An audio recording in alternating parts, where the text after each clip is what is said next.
This is the third video about the socialization role of education. This video will look at the conditions in the school and resistance to them. So by the end of the 1880s, there were two types of schools. There were industrial schools and boarding schools. Both were aimed at the assimilation of native children. The theory behind these forerunners to the residential schools remained the same. It was an experiment in social engineering. The 1889 annual report from the Department of Indian Affairs stated, quote, "The boarding school disassociates the Indian child from the deleterious, or the bad, home influences to which he would otherwise be subjected. It reclaims him from the uncivilized state in which he had been brought up. It brings him into contact from day to day with all that tends to effect a change in his views and habits of life. By precept and example, he is taught to endeavor and excel in what will be most useful to him." End quote. Another federal cabinet minister explained, quote, "If these schools are to succeed, we must not have them too near the bands. In order to educate the children properly, we must separate them from their families. Some people may say that this is hard, but if we want to civilize them, we must do that." So these schools were located off the reserves for the very specific purpose that children would be far from their parental and band influences. Now, the boarding schools were less ambitious and less well-financed than the industrial schools. They differed from the industrial schools in that they were more focused on academics than on training the children for future work. The industrial schools, however, were much more expensive to run than the boarding schools. Efforts to control costs failed, and costs continued to spiral beyond the apparent results of the school. There was also significant Indigenous resistance to the industrial schools. Some parents complained that their children were worked too long in the fields or on the shop floors and learned too little in the classroom. So it sort of defeated the purpose that they sent their kids to school for. Others objected to the harsh discipline, including corporal punishment and poor food. The escalating death rates by the early 20th century were becoming a public scandal and were an additional reason why parents and students refused to cooperate with the residential schooling experiment, even after the 1894 compulsory schooling legislation was introduced. Because the industrial schools were much more expensive, but really seemed to be no better at educating the children than the boarding schools, the federal government eventually moved away from the industrial school model. And in 1923, both industrial schools and boarding schools were amalgamated into a single category called residential schools. By this point, although the system had grown very large, it still reached only a minority of school-age children. The new category of residential schools was created in part because there was no longer any real difference between the more ambitious industrial and the more modest boarding schools. At its height in the 1920s, the Canadian residential school system totaled 80 institutions, but persistent shortcomings and growing opposition from the Indigenous groups led as early as the 1940s to government efforts to wind the system down. And ultimately, in 1969, there was a decision to eliminate the remainder of the schools. However, it took quite a long time before they were all gone. It's not until 1996 that the last one was closed. In both the East and in the West, Indigenous peoples initially welcomed these offers of education for their children. However, once the motive of assimilation and the inherent problems of the system became clear, there was resistance to the residential schools and the other coercive measures that were being taken by the Canadian government. Now, this resistance only served to provoke more coercive policies by the missionaries and officials. The rising influence of humanitarian groups in British North America helped to prevent some of the worst forms of force. The alternative, however, was a much more piecemeal adoption of paternalistic and coercive measures that led to the extermination of Indigenous peoples by peaceful rather than military means. and I would say peaceful in quotation marks. The growing influence of scientific and pseudoscientific theories that seem to explain the slow rate at which Indigenous peoples adopted Euro-Canadian ways, while legitimizing the application of increasing degrees of compulsion, became clear. Now, Indigenous peoples resisted coercive education in a number of different ways. Most simply refused to give up their children, no matter what the policeman or Indian agent said. Those who were nomadic or semi-nomadic, particularly on the West Coast, simply removed themselves from the reach of those enforcing the laws. Parents could also disrupt school by making unauthorized visits or by failing to return their children after holidays. More extreme resistance also occurred. In 1895, on the Blackfoot Reserve, an Indian Affairs employee was killed, and the missionary principal of the school had to flee for his life. At the Kamloops School, the chiefs came to the school and drove out a teacher who had abused a girl.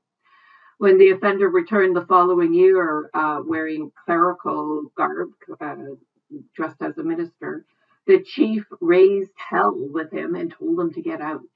The children themselves also resisted by misbehaving, violating rules, refusing to learn, defiantly speaking their own languages, running away, and even through acts of arson and violence. One historian, J.R. Miller, argues that while some students were converted by the school experience, others learned just enough to be able to resist more effectively. Most of the leaders of the Native political movements would be made up of former residential school pupils, but another large group of students succumbed to disease during or after their school stay. One number is that approximately 1/4 of the students before 1914 died. By 1900, out of a total population of about 20,000 kids aged between 6 and 15, there were about 3,285 Indigenous children enrolled in 22 industrial and 39 boarding schools. And there was another 6,000, just over 6,000 kids in 226 day schools. Once some basic literacy was acquired, children often returned home to learn more about their own culture. Some were successful in moving between the two cultures and entering the paid labor market. In some cases, they may have done too well to suit the dominant society. By the beginning of the 1930s, the Native population had begun to actually increase. Remember, some of the politicians believed that they would just die a slow death. And then by 1941, the slow but sure increase in the numbers of Indigenous peoples made the costs of education actually a matter of concern for the government. At the same time, political protest was emerging. So this was the most significant factor in the government's decisions to revise its policies on Indigenous affairs. The greatest single destroyer of the Native population was disease, especially tuberculosis. Diseases were probably the worst in the overcrowded dormitories of the residential schools. These schools were usually tightly sealed to conserve energy. In addition, the popularity of brass bands among school administrators contributed to the efficient spread of pulmonary diseases. In 1922, the Ontario Provincial Tuberculosis Commission published a pamphlet by a federal medical officer whose name was Dr. P.H. Bryce.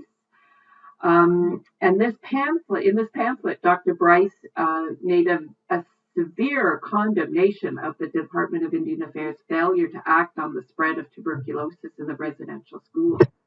So this is in 1922. He put this pamphlet out, and Bryce says that nothing had changed since he had first submitted a similar report in 1907, so almost 20 years earlier, or more than 20 years earlier, I should say. And a quote from what Dr. Bryce said is, quote, "A trail of disease and death has gone on almost unchecked by any serious efforts on the part of the Department of Indian Affairs," end quote. Duncan Campbell Scott, who was the Deputy Superintendent General of Indian Affairs, claimed that at least 50% of the children who had attended a residential school did not live to benefit from the education they had received there.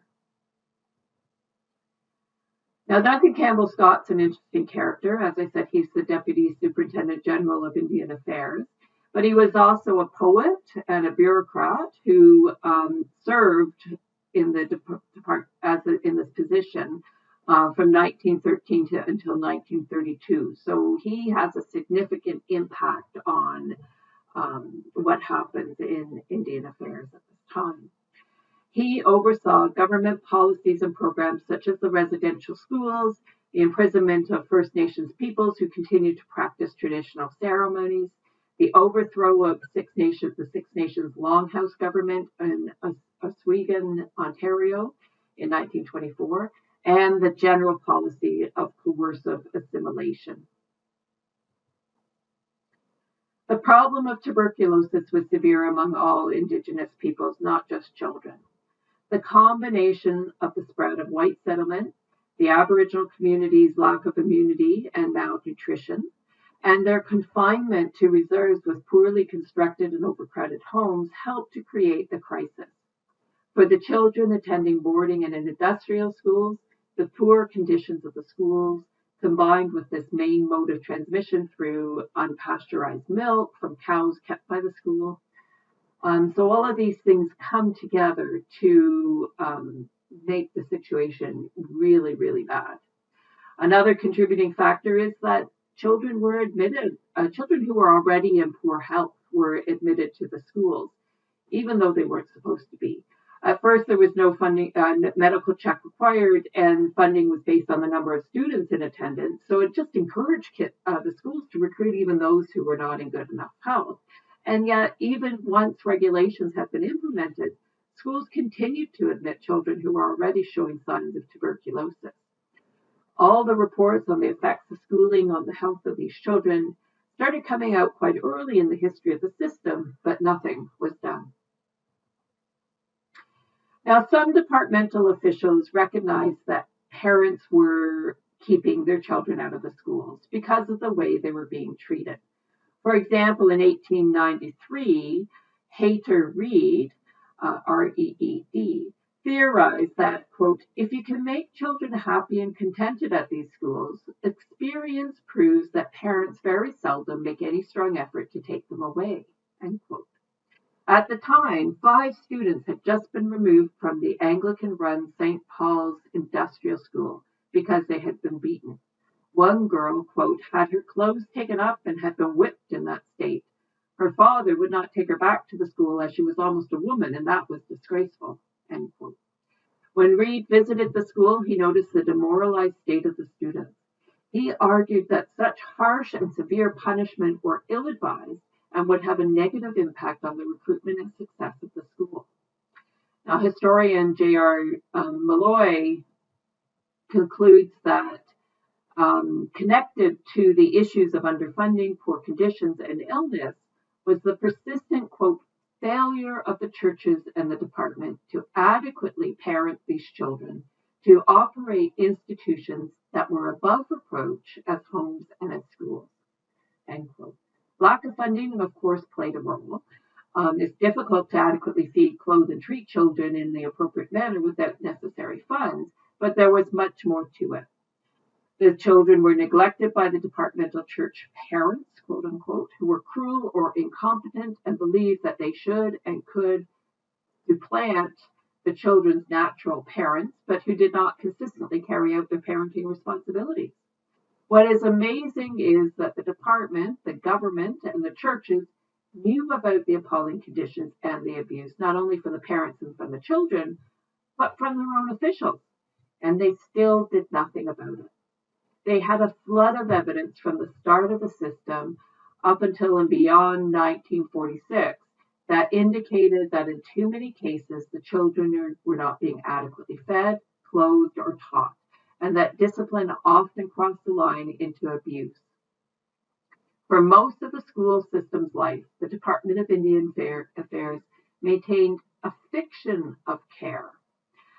The common public rhetoric was that the schools were, quote, the circle of civilized conditions, providing children with the care of a mother and a good education. The actual record shows that these schools have been among the most damaging parts of Canada's colonization of Indigenous peoples, and its effects are still clearly being felt today. There was really little effective cooperation between the Church and the Department of Indian Affairs. Recruitment was the responsibility of the school management because the department felt that the missionaries had more influence in the communities than anyone else. The Indian agents were to assist, but they often seemed apathetic toward the schools. Recruitment was seen as extra work and was performed in a perfunctory manner. Some agents were opposed to residential schools, arguing that children returned to their communities without the skills that they really needed. So in order to improve recruitment and therefore funding, churches argued for compulsory attendance laws for Indigenous children. When the department finally adopted regulations in 1894, they fell short of what the church had requested. So the Indian agents or the justices of the peace were empowered to place by force, if necessary, only neglected children in a school. The law gave parents the right of appeal. In fact, the department did not go as far as the 1894 regulation allowed. David Laird, who was the Indian Commissioner for Manitoba and the Northwest Territories, recommended that agents use personal influence and persuasion to argue for the advantages of attending school. And they said that unwilling parents might be coerced by the threat of withholding provisions, tea, tobacco, and so on. So bribery definitely played a role there. I'm going to pause here and we'll conclude this story in the next video.